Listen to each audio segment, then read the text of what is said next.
Police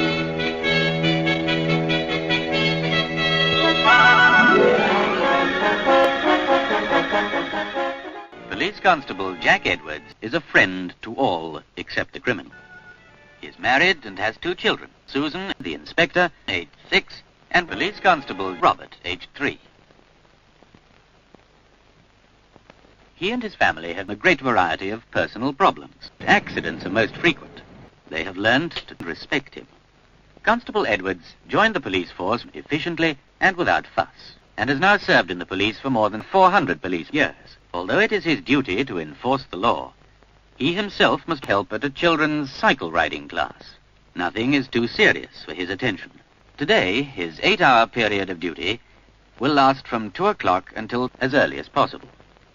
At 1:45, Police Constable Edwards is given a girl, aged 16. The British policeman does not carry a gun. A girl, aged 16, is his only weapon of defense. In fact, if a policeman draws his truncheon without injuring any passers-by, he must later report this action to his superior officer, Police Constable Robert, aged 3. During this time, he parades with the other policemen who are on duty at the same time. On this particular day, Police Constable Edwards has been arrested. He is also told that he does not have to say anything during his 8-hour period of duty. The railway station lies on his beat, so he calls there first to inquire whether anyone has been seen there during the day.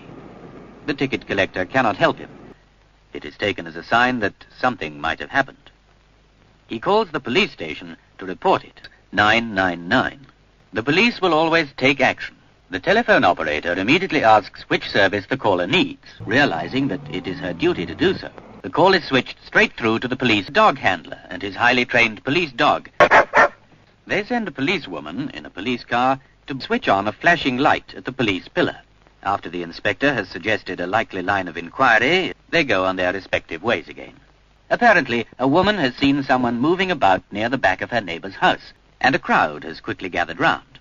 Our policeman immediately recognizes her. He calls the police station so that the owner can be told. He takes her over to a nearby telephone booth and draws his truncheon. Being firm where firmness is called for, people know that the policeman will deal with the situation.